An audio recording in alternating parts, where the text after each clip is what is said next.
अनिल देशमुख ने बच्चू कडू के बयानों पर तीखी प्रतिक्रिया दी है। साथ ही उन्होंने राज्य के किसानों की समस्याओं पर भी खुलकर बात कही है। अनिल देशमुख ने बोगस शिक्षकों के मुद्दे पर सरकार की कार्यप्रणाली पर सवाल उठाए हैं और निष्पक्ष जांच की मांग की है। असं आहे की माजी आमदार माजी मंत्री बच्चू कडू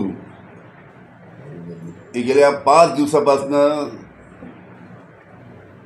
तिथे आंदोलनाला बसले आहेत आणि त्यांच्या ज्या मागण्या आहेत त्या शेतकरी शेतमजूर दिव्यांग व इतर त्यांच्या मागण्या आहेत आणि त्यांच्या मागण्याला पाठिंबा द्यासाठी राष्ट्रवादी काँग्रेस पक्षातर्फे आम्ही तिथे जात आहोत। याचं महत्त्वाचं कारण असं की आपल्याला माहीत आहे की जेव्हा विधानसभेच्या निवडणुका होत्या 6-7 महिन्यापूर्वी त्या विधानसभेच्या निवडणुकीच्या प्रचारामध्ये माननीय देवेंद्र फडणवीस हे सातत्याने प्रत्येक उमेदवाराच्या प्रचाराच्या सभेमध्ये भाषणामध्ये सांगत होते की आमचं सरकार आल्यानंतर आम्ही शेतकऱ्यांचा 7/12 कोरा करू, 7/12 कोरा करू, 7/12 कोरा करू। आता शेतकरी आणि सर्व आम्ही लोक विचारतो आहे की आता सरकार येऊन 7 महिने झाले, देवेंद्र फडणवीसच महाराष्ट्राचे मुख्यमंत्री झालेत, त्यांनीच विधानसभेच्या निवडणुकीमध्ये आश्वासन दिलं होतं। आता त्यांनीच दिलेलं आश्वासन त्यांनी लवकरात लवकर पूर्ण करून शेतकऱ्यांना कर्जमाफी द्यावी ही आमची सातत्यानं मागणी आहे आणि तीच मागणी बच्चू कडू सुद्धा तिथे करतायत।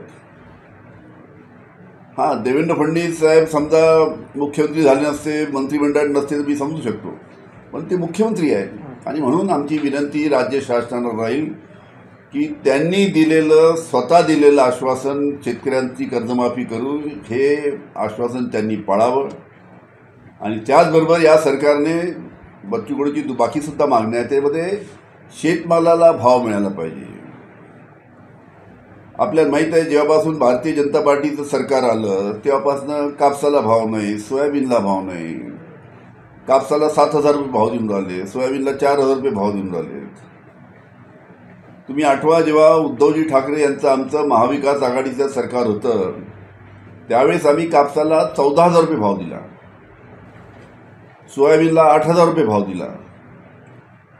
आता हे बीजेपी सरकार शेतकऱ्यांचे शेतमालाचे भाव त्यानिमित्तानं कापूस, सोयाबीन, धान, कांदा ह्या सर्व गोष्टी ज्या आहेत त्या शेतकऱ्याला भाव देत नाही म्हणून ते सुद्धा अतिशय अडचणीत आहे। या सर्व मागण्यासाठी बच्चू कडू तिथे आंदोलनाला बसले आहे आणि त्यांना बच्चू कडूच्या आंदोलनाला पाठिंबा द्यायसाठी आम्ही तिथे जाऊन पाठिंबा तिथे देणार आहोत आणि राज्य शासनाला मागणी करणार आहोत की लवकरात लवकर या सर्व बाबीमध्ये त्यांनी लवकरात लवकर निर्णय घेऊन शेतकऱ्यांना दिलासा द्यावा अशी सरकारला आमची विनंती आहे।